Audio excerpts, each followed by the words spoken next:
what to chuck, then you know where to go. That's right. Stuff. All right. So I tell you what, we're going to take a break here on the Breakfast Show, the show worth waking up for. But when we do come back, Daphne Hiking, do you care to give us some tips on how to write a killer resume? You know, it's been a while since, being freelancers, we normally give in our profiles and they just go ahead with that. But if you're looking for how to write that killer resume, please stay tuned because we've got the answers just for you in just a bit. Tips right here on the Breakfast Show. When we come back, don't go away.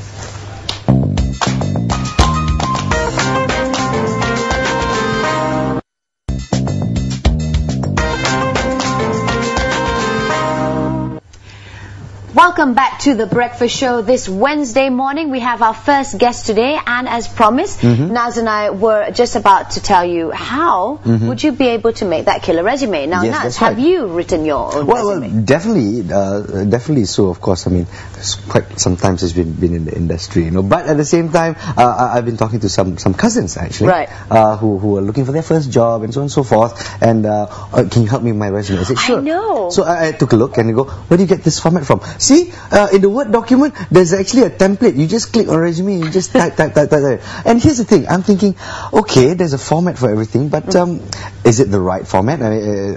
Does it really hit the sweet spot? Because you're the one writing it in the end. So we're going to give you some tips, and we're going to speak to someone who definitely is in the know when it comes to finding jobs. Let's speak to Mr. Timothy Hall, who's the General Manager of JobsDB Malaysia. Good morning, Timothy. Welcome back to the show. Good morning. All right. Glad to be back. Well, you look so nervous. Last time you were around, you were really, really excited. Am I nervous? No, I'm not. I'm probably a little bit more calm now, second time around. First of all, most congratulations. I heard that 65,000 people came to visit your job fair you had that you had recently. Right. Well, that's not 65,000. We had like maybe about 20 plus, but we had 65,000 applications. Wow. Sorry. Because there are many jobs on the show. So of course, as we've spoken earlier, entities like JobsDB really make it easy for people to start shooting for jobs, and they go, out of 25 maybe I hit one, that sort of thing. Yeah. But has it eroded the art of a good resume? Well, I think it does. With the digital world and the internet, making things so easy, for all of us. Sometimes the benefits can become negative. Maybe a way to do this is, Ness, maybe after this session you can actually help your cousins as well. I think the way that we do it, maybe if I can, let's do sort of like an interaction right here, right? Sure. And it's kind of funny when you look at it, from a different perspective. I think awareness is important, in terms of what something is. So let's start this with, with a question, right? Okay. So Ness, in your mind, what is a resume? Well, basically a resume, in my opinion, of course, is a collection of short stories. Let's just put it there, yeah. Well, the rule is, of course, keep it short and simple. Right. And, of course, listing down the achievements that you have, job experiences you have, and, also maybe an important blurb on how you do well in this particular job that you're applying for. Right. Now, a lot of people will have the perception that the keyword that you use, which is kind of interesting, is short story, right? I mean, it's the young people coming up from uni and stuff like that when they're looking for a job. The other downfall, if I use the word, is that you can just get on the net, like you said, on Word. You pull out a template, and or if you come to uncle, can you show me your resume? I want a copy.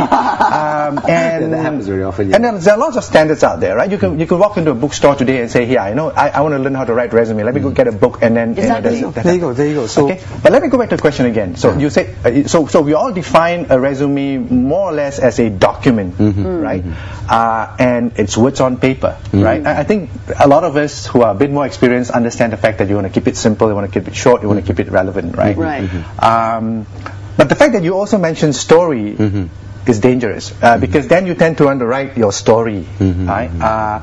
So, in a nutshell, then, most of us would define a resume as a document that summarizes or tells my story. It's a document that allows me to sell myself. But a lot of people, don't understand really how a resume should be written.